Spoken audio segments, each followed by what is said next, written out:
Assalamualaikum warahmatullahi wabarakatuh. Perkenalkan, kami akan mempresentasikan hasil dari diskusi kami.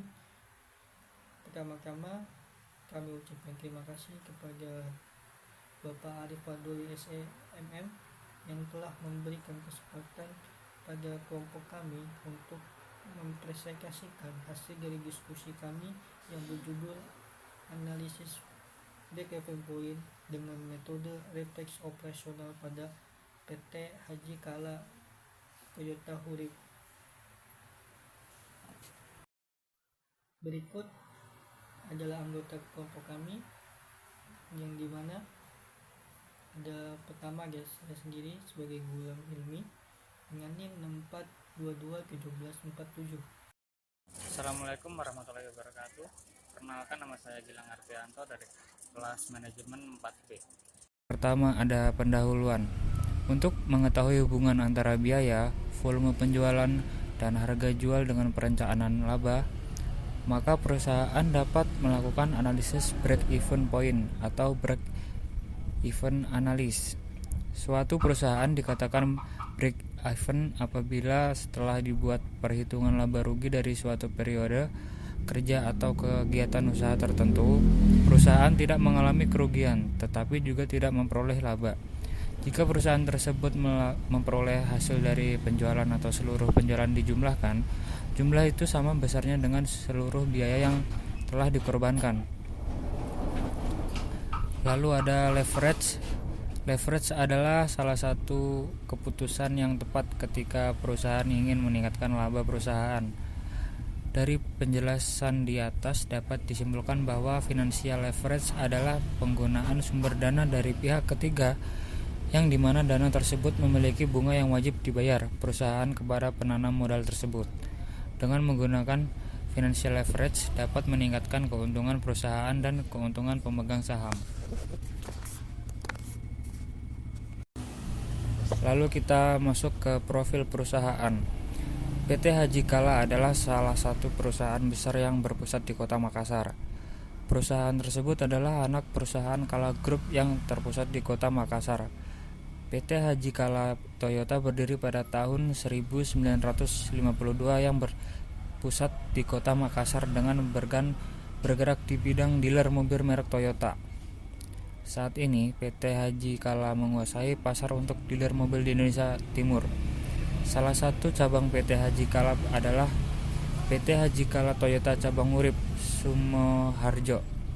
KM4 dealer tersebut sangat membantu kantor pusat agar meningkatkan pelayanan kepada konsumen. PT Haji Kala Toyota Cabang Urip mampu menjawab tantangan di awal berdirinya cabang tersebut dengan melihat laporan keuangan perusahaan tersebut selama 3 tahun terakhir, yaitu 2018 sampai dengan 2020 mengalami peningkatan. Berikutnya ada jenis dan sumber data. Yang pertama ada jenis data. Jenis data yang digunakan dalam penelitian ini terdiri dari 1. Data kualitatif, yaitu data dalam bentuk informasi yang bukan dalam bentuk angka-angka tetapi dalam bentuk tulisan dan tertulis.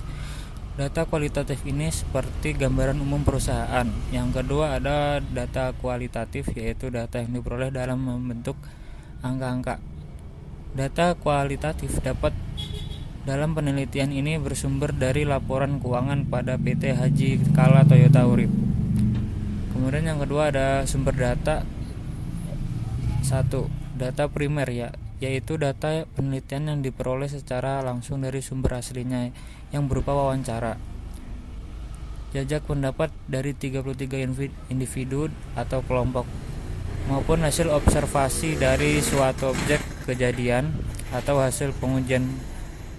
Dengan kata lain, penelitian membutuhkan pengumpulan data dengan cara menjawab pertanyaan riset atau penelitian benda.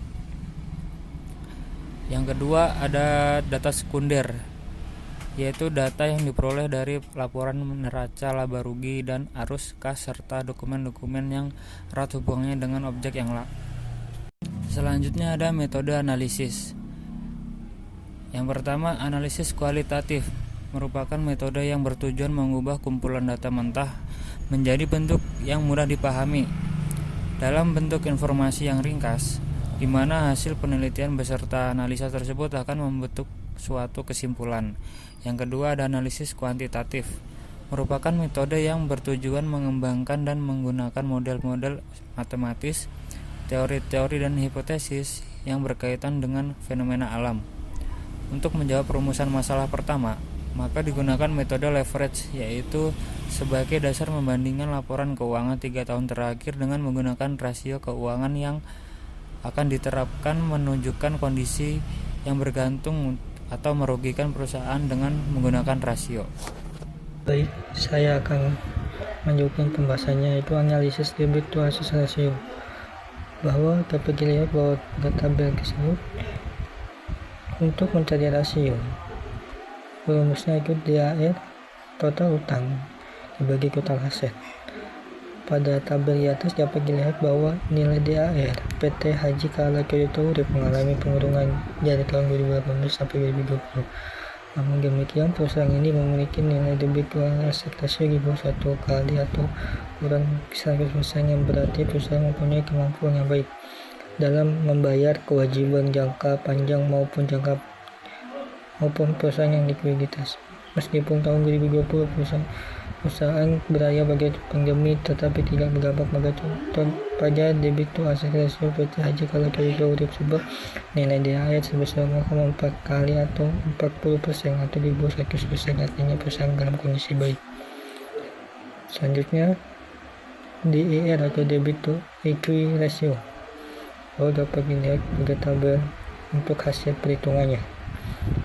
Untuk mencari rasio atau X dapat menggunakan rumus DER total utang dibagi modal sendiri.